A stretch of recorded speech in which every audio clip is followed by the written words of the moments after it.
Hi, welcome back. I am crafting in my room. I'm getting some basic items into Mr. Raccoon and Mr. Hedgehog's tree house. It's painted and ready to go. And of course, it's going to need little bits and pieces added to it. I'm always coming up with ideas. I have a little baggie of ladybugs that I want to put over the tree. I saw some little wooden mushrooms at Dollar Tree and bought them. And I mean, there's just so many little ideas I want to do to this tree. And also, it's going to have a downstairs neighbor, the mice family, and that is going to be, if you look at the drawing, it's going to be what where mice would live if this was real, underground, so you have Mr. Beaver and Mr. Hedgehogs live in the top part of the tree, and the mouse family is going to live underneath in the ground. So I'm lining a shelf made of cardboard, and I'm doing this little gathering instead of taking out my sewing machine, because when I sew and have all my stuff out. But when I glue gun and craft and paint, I don't have my sewing machine out. Even though it's on the other side of the table, I'm not taking it out. So this would have been really, nice. I could have taken it over to the sewing machine in seconds. And this just took a couple of minutes and a couple of burnt fingertips. But I basically created a ruffle effect by just gluing over fabric. And then so I lined the shelf with fabric, and then I created this ruffle trim. And then actually, I don't show it on camera, but I even trim it shorter because I didn't realize how short the space is or how small the space is in the tree house. And I use the word short because you'd have to be a shorty not to hit your head. So it's a perfect little home for my felt hedgehog and raccoon. So I'm going to go ahead and answer this question because I know you're going to think, is she hot gluing items on the shelf instead of using museum wax? Yes, I am. Yes, I am. I just make it permanent. Let's do it. There are things that I will interchange, but if it's going to be a glue, if this shelf is going to be on the wall, then it's going to be on the wall. It's going to be secure, and the items on the shelf are going to be secure, and I'm not interchanging it. And it's my preference, so I will glue gun items. Same thing with this coffee table. But see, this coffee table, this is the coffee set that I want for this tablecloth. This coffee table is made of cardboard, and I can definitely make other coffee sets. I can do tea cakes. I can do dinner plates. So what to me, what I would interchange is not the dishes on the table, but I would interchange the complete table, the whole table with all its glued pieces. And so, I can make multiple tables for different season with different dishes and foods. And that's just how I want to do it. What do y'all think? I'm not a fan of the temporary stuff, and I hate when things fall out of place. And my fat hand in their little home just doesn't fit very well. So I'm making, what would you call this? The exhaust pipe. This isn't a muffler. This is a cast iron heater, but isn't that what that is? Isn't that where a smokestack, or what would you refer to that top part of the heater? slash stove. And this is what I was working on the other video. This is a Tylenol bottle, a small Tylenol bottle, and it's going to be perfect in their little sitting room. And I'm testing out the pots and pans that I want to use just to make sure that this is, the right fit. And this is why I paper mache plastic. It just makes painting and gluing so much easier and better. It just, takes off the ridges and you can add ridges that you want. It's like sculpting. It makes a plastic solid item manageable, and then you can sculpt what you want out of it. Had I really thought about it, I could have paper mache'd it after I added, maybe I should do that, after I added the doors, because there is a space between the door and the bottle. And, I may even go in there with clay to fill in the gap. Sometimes I just do crafts and I think I know what I'm doing. Because let me tell you something. There is no video on how to make woodland creature houses, dioramas for woodland creatures. But there's tons of stuff on Pinterest. But they're just, websites. I guess, dioramists, is that even a word? We struggle to create and film at the same time. I'm still trying to figure out when you watch this video and my last video, you can tell I'm trying to figure out how to edit this. Do I do voiceover? Because I know that I will be incapable of narrating what I'm doing as I'm doing it. And, the more I think about it, I think I am going to go back to my cast iron heater and fill in the gaps.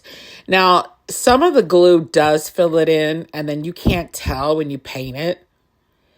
But I think I'm going to go in with some clay. I don't necessarily think I'll go back in with some paper mache, but I do have air dry clay, and I can tuck it in to where, it doesn't look like, a flat piece is just protruding out of a round piece.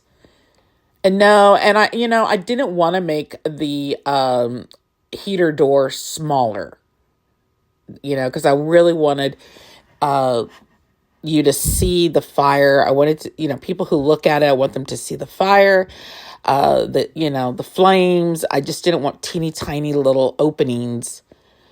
So anyway, if it becomes a problem in my mind, because that's really all that matters when you're creating, guys, it's what you feel comfortable with. If it bothers me, then I'll go back in with the air dry clay, tuck in some pieces, kind of mold it behind the hinges, where the hinges should be, so that it's one cohesive piece, and then just wait till it dries and paint it black. I might actually do that. I'll do a short video if I decide to do that. But, you really can't tell. And this is me painting the flames of the fire, the little fireplace. And no, I decided not to paint wood because of the way the door was going to cover that. So, why paint wood? But I did decide to do a background because of the pictures that I saw on Pinterest. It that's really the background. It's this black. Now that is, I'm assuming the top stack, you could, it's kind of like a smoker. And it really depends on what you're using this heater for.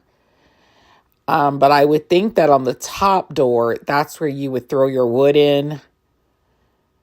So, yeah. And I'm looking for a button to be the door handle. just because I want to, because it's just because I have buttons, and obviously it would be like a latch, and for a real one of these real cast iron heaters, it would be a latch. But yeah, so I just gotta go in with some silver just to show some kind of design, because these, if you've ever looked at these cast iron stoves and heaters, they do have some intricate designs. And I one of these days I would love to go to those reenactment colonies and see a real blacksmith at work. That would be, just to see even how a cast iron is made, cast iron pan, how are those made? So yeah, this is me testing out, because like I said, I'm going to glue these down. So I want to make sure it's right. Well, what am I putting here? A little pot, a little frying pan. One of those is the pipe, or the, I keep saying exhaust because, babe, what is that smokestack type thing? The pole that comes out of a fireplace. Oh, the chimney. Duh. As soon as I said fireplace. I had to think about the word. Yeah, well, because I'm talking about a cast iron heater. Chimney. But it still would be called a chimney, wouldn't it? For a heater. Yeah. Okay. And now the beds, because these are such little creatures, their beds are very little. They're not gonna, I did put some little legs on them just so that I can scrunch them down into the moss. And I like that, and I purposely stacked the legs with little pieces of cardboard because it would just purposely snag into the moss. So they wouldn't be tipping over. If I had put no legs on those little cardboards, so cardboard is smooth, and it toppled over into the moss. You'd have no control over it. This way, you can really shove it into the moss and kind of wiggle it in there, and then it just catches, right? And they stayed in place perfectly. This is me sewing comforters with hot glue gun. I think I sew better with hot glue gun than with actual thread in a sewing machine. But, a side note, I did not know how well my heart was going to burst. I made my family crochet gifts this year. And I made the grandkids booties and hats and mittens. Well, my granddaughters have been wearing my booties. Now, one of them has no control, and she could care less because she's literally 3 months, maybe, right? She's 3 or 4, yeah. So she's just this little chubby cherub slug that's like, oh, you put something on me, I don't care, just feed me. But the 2-year-old is in love with the booties that I got her. This is what that looks like. Is she not the most precious thing? Look at her little feet, and she just wears them. And of course she puts them on over her shoes. What? I think so. Oh, I'm gonna have to go look. I'm gonna have to look. There, think she puts them over her shoes. That's funny, like hospital slippers. So I took the cover sheet, and again, I'm going to nail that sheet down because when you're dealing with some miniatures, and this is just me, this is my preference, I don't want to deal with just a bunch of fabric falling, moving. It's a very tight space in their bedroom, and my hand goes in there and everything topples over. But because I put those little cardboard stacked feet or legs, it gets a good grip on the moss, and then I'm gluing down the sheet. So if you envision it as a human bed, the fitted sheet has been glued down. Now the comforter and the pillows are not glued down. So the bed will always have a sheet, no matter what I decide to do. If I want to change the comforter sets for Christmas or whatever, the flat sheet, no, not the flat sheet, sorry, the fitted sheet will be the same. And I'm using toilet paper. I'm using toilet paper. And yeah, because they deserve some kind of cushion. Okay. And that's what they're getting. So they're, and you know, the orange wallpaper that I put in the 2 rooms, they went really well with all the fabrics. I mean, because this is just what I like, you know, the grandma core, the cottage core, you know, you're dealing with different prints and calicos and different textures and fabrics and mix match china and furniture. And I just, you know, it's all going to go, at least in our mind's eye, because maximalists, we see everything coordinating. You know, I think the only thing that the only color that I could not stand on fabric is black. I watched a woman, I guess she worked in costume design for some movie sets, and she made I'm trying to figure out, so I have been, you know, my curriculum for this month or this season is how to make a quilted robe, because all the quilted robes that are vintage are small, medium, and large. I don't think there was anybody over 200 pounds back in the 70s.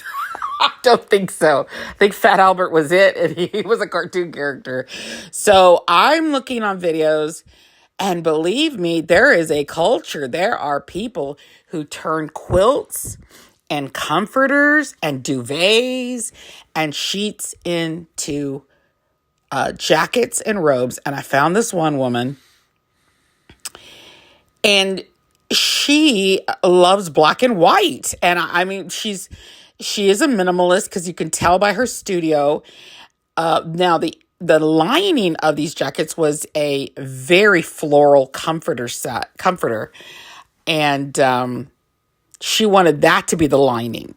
And her other jacket that she had for years and was replacing, it was